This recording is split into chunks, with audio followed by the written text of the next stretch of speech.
C'est une crise diplomatique importante à laquelle il faut ajouter là, quand même un ingrédient nouveau ce matin. Parce que oui, bon, on le savait déjà, Meng Wanzhou, dirigeante de Huawei, chef des finances de Huawei, est détenue au Canada depuis quelques jours. Mais là, ce matin, on apprend qu'un ancien diplomate canadien, Michael Kovrig, est détenu en Chine. A été arrêté, on ne sait pas trop pourquoi. Il travaille pour un grand organisme international, ICG, International Crisis Group, un organisme non gouvernemental qui est là pour la prévention des guerres ou des conflits. Pour essayer de démêler tout ça, Maître Charles Bécoté, criminaliste, bonjour. Bonjour. Parce que là, une des demandes de Mme Wanzhou, c'est tout simplement qu'on la sorte de prison. Là. Elle sait qu'elle va faire face à la demande d'extradition, elle sait qu'elle fait face à la justice américaine. Mais elle dit, au moins pour l'instant, arrêtez de me détenir, j'ai pas besoin d'être en prison. Bien, effectivement, elle offre des garanties. Elle veut pouvoir préparer sa défense ou sa réplique à cette demande d'extradition-là, qui, si je ne m'abuse, n'a pas encore été déposée. Le processus d'extradition fait en sorte qu'ils ont 60 jours, les autorités américaines. Donc, les autorités américaines demandent au Canada, arrêtez-la. Arrêtez-la parce que là, l'opportunité se présente. On ne l'avait pas prévue, celle-là. Arrêtez-la. Pour nous, on va vous Et là, ils ont 60 jours. C'est ça, pour vous déposer une demande formelle d'extradition. Avec les arguments, parce que là, ils doivent expliquer pourquoi elle doit être transférée aux États-Unis. Effectivement. Alors, ils doivent démontrer qu'elle est soupçonnée d'avoir commis un crime du côté américain qui a son équivalent au Canada. Parce que si c'est un crime qui n'existait pas au Canada, il n'y a aucune chance d'extradition. Donc, l'extradition n'existe que dans les matières où le Canada a les mêmes lois, ou un équivalent. Bien, l'équivalent au niveau de l'infraction qui est alléguée. Alors, ça ne doit pas être identique, mais ça doit être l'équivalent, ça doit se ressembler. Ça doit être également avec un pays qui est signataire de la Convention, là. Une convention qui est régie des États. Ça, Canada et États-Unis, on l'a. Bon, ça, c'est clair. Alors, à partir de ce moment-là, le fardeau du procureur général qui va représenter les États-Unis dans la demande, c'est un fardeau de présentation. Il doit présenter qu'il y a une preuve suffisamment sérieuse pour justifier cette extradition-là. C'est pas un procès criminel où le fardeau est une preuve hors de tout doute criminel. Alors, c'est vraiment un fardeau de présentation. Et à ce moment-là, la Cour aura à décider si effectivement c'est minette en faveur d'une extradition. Donc, un juge canadien pourrait décider le dossier des Américains n'est pas assez sérieux. Oui. On ne remet pas cette personne-là aux autorités américaines. On se souviendra, il y avait des gens dans les cantons de l'Est, Curling, Verling, je ne me souviens plus du nom exact, là, mais qui étaient demandés en extradition pour des histoires d'exportation de marijuana en grosse quantité. Et le juge de la Cour supérieure, qui avait été chargé d'évaluer ça, avait décidé qu'effectivement, il n'y avait pas matière à autoriser l'extradition parce que ça ne rencontrait pas, il n'y avait pas suffisamment de preuves à cet effet-là. Alors, ça arrive. Bon, là, on a dit tantôt, on a passé vite là-dessus, mais elle offre des garanties. Parce qu'évidemment, pour la sortir de prison, le critère, c'est toujours... Bon, évidemment, il ne faut pas qu'elle mette la sécurité du public en danger. Dans ce cas-ci, c'est pas une... Non. Elle n'assassinera pas personne. Non, il n'y a pas de danger. Le danger, ce serait qu'elle ne revienne pas. C'est ça.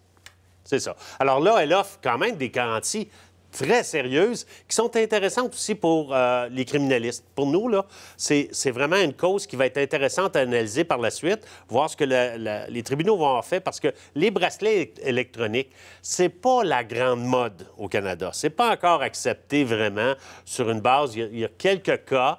Ils essaient de faire des percées régulièrement. C'est des conditions qui sont offertes, mais ça n'arrive pas.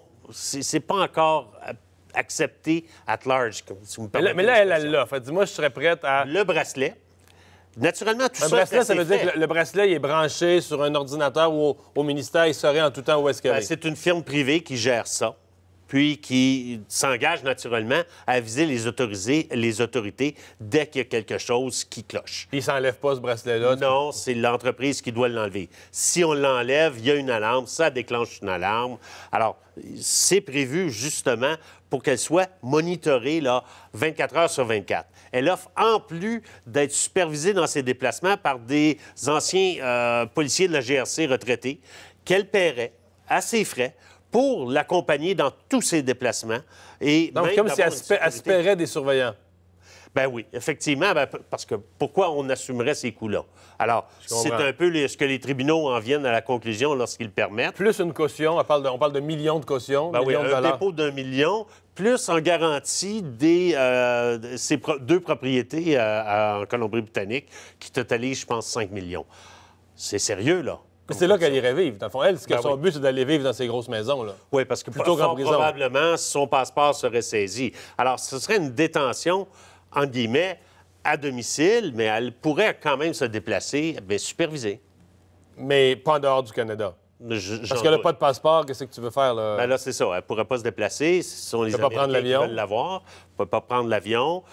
Et je vous dirais que ça serait fort probablement une des conditions que la Cour imposerait, demeurer sur le territoire canadien et peut-être même à l'intérieur de la ville de Vancouver ou, à tout le moins, de la province de Colombie-Britannique. On pourrait mettre une condition géographique comme ça. Absolument, absolument. Ouais. Et avec interdiction de quitter sans autorisation de la Cour.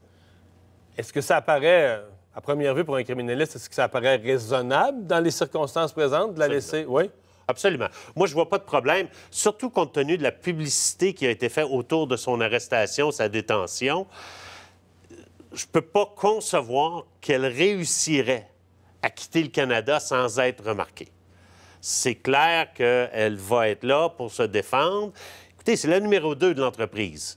Alors, je pense pas que ça serait très bien vu la numéro 2 d'une entreprise mondiale fuit les autorités judiciaires d'un pays pour éviter de faire face à la justice. Écoutez, là, il y aurait des répercussions autant pour son entreprise que pour les relations avec la Chine. Alors, c'est d'une dimension beaucoup plus grande. Là. Ouais. Alors, ce qu'on reproche, c'est ses conditions de détention. La Chine s'offusque avec les conditions de détention. Ils disent qu'il y a des problèmes de santé, etc. Alors, ça entre dans la balance. Est-ce que les conditions de détention en Chine sont meilleures qu'au Canada? Je suis jamais allé. On n'est pas sûr quand même, là. Je peux pas me prononcer. C'est jamais allé. La situation plus large au niveau politique, là, tu sais que les gens regardent ça et ils se disent c'est tellement gros, les Américains là-dedans, le gouvernement chinois, le gouvernement canadien. Techniquement, on est 100 en matière juridique. Il n'est pas supposé. Il ne peut pas avoir aucune influence. Non, puis il faut pas. Puis nous sommes dans un état de droit. Le gouvernement a très bien fait remarquer ce point-là aux autorités chinoises qu'en aucun cas, le législatif va s'impliquer dans le judiciaire.